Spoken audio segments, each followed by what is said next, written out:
अष्टमोध्याय नारदवाचो अथोर्जब वर्तिनः सम्यक मुद्यापन विधिम नृपम तम शृणुष्व मया कथम सा विधानम समासतः।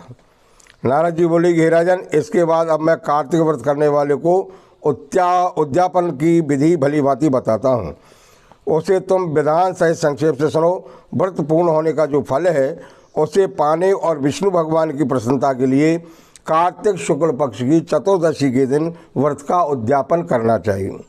तुलसी के ऊपर तोरणयुक्त 4 द्वारों का फूल और चवरों से शोभित सुंदर मंडप बनावे और उसके चारों द्वार पर मृतिका के पुण्यशील, सुशील, जय, विजय इन चारों विष्णु के द्वारपालों की पूजा करें और तुलसी के समीप चारों ओर रंगों से भली भांति शोभायुक्त अच्छे प्रकार से अलंकृत उत्तम सर्वतोभद्र चक्र बनावे।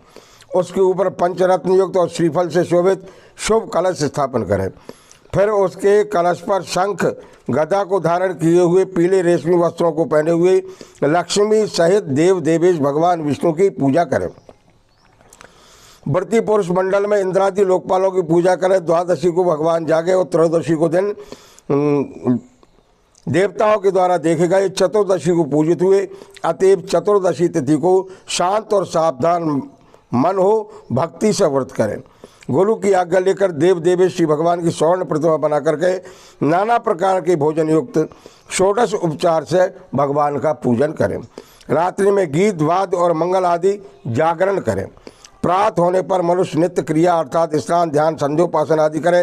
तदंतर होम करे, ब्राह्मण को भोजन करावे। धन की सटता वर्जित है, कंजूसी ना करें अर्थात लोभ त्याग करके अपनी शक्ति के अनुसार दक्षिणा देवे।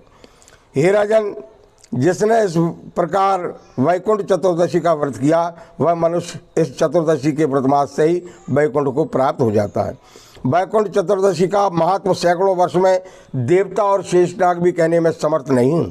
जो मनुष्य भगवान के जागरण में शक्ति से गान करते हैं वे सैकड़ों जन्मों के उत्पन्न पाप समूह से मुक्त हो जाते हैं। नारायण के आंगन में विष्णु के निमित्त गान और नृत्य आदि करता हुआ और कौतुक रूप दिखाता हुआ रात्रि को जागरण करता है और विष्णु के चरित्रों का पाठ करता हुआ वैष्णवों को प्रसन्न करता है। उसको विष्णु भगवान सालोक की मुक्ति प्रदान करते हैं।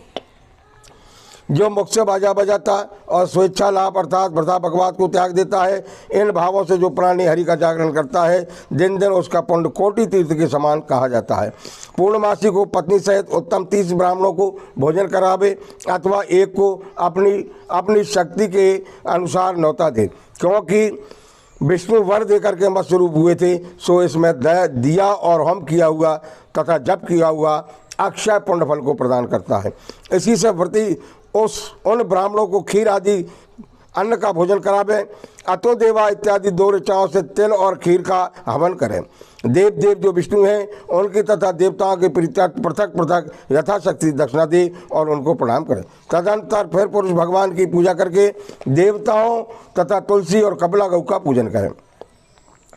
व्रत का उपदेश करने वाले गुरु का पत्नी सहित वस्त्र आभूषण आदि से पूजन करके उन ब्राह्मणों से क्षमापन करावे और प्रार्थना का मंत्र तुम्हारे प्रसाद से देवताओं के स्वामी भगवान मेरे ऊपर सदा प्रसन्न हो और इस व्रत से 7 जन्म के किए हुए मेरे पाप नाश को प्राप्त हो और मेरी इस पूजा से हमारे मनोरथ सफल हो। देहांत के समय मैं अति दुर्लभ वैष्णव स्थान को प्राप्त करूंगा। इस प्रकार उस ब्राह्मण से क्षमापन करा के और प्रसन्न करके उनका विसर्जन कर व्रती उस व्रत पूजा को गौ समेत गुरु को दान में दे। तब भक्तिमान पुरुष मित्रों समेत आप भोजन करें। कार्तिक में अथवा माघ में इसी प्रकार की विधि कही गई। जो मनुष्य इस प्रकार कार्तिक का व्रत भली भांति करता है वह पाप रहित और सब कामनाओं से युक्त हो विष्णु की समीपता को प्राप्त करता है। संपूर्ण व्रत और संपूर्ण तीर्थ और सब प्रकार के दानों से जो फल प्राप्त होता है उससे कोटि गुना फल इस व्रत के विधान से प्राप्त होता है। वे धन्य हैं और वे सदा पूज्य हैं और उनका जन्म सफल है जो विष्णु की भक्ति में रत रह करके कार्तिक के महीने का व्रत करते हैं। देह में स्थित पाप उस व्रत के भय से कंपायमान होते हैं, कपते हैं और कहते हैं कि यह मनुष्य तो कार्तिक का व्रत करने वाला मनुष्य हो गया है, अब हम कहाँ जाएं। अब तो इस प्रकार कार्तिक व्रत के नियमों को जो भक्ति से श्रवण करते हैं, सुनते हैं और वैष्णवों के आगे कहते हैं वे सब पापों के नाश करने वाले फल को प्राप्त होते हैं। बोलो राधा दामोदर भगवान की जय।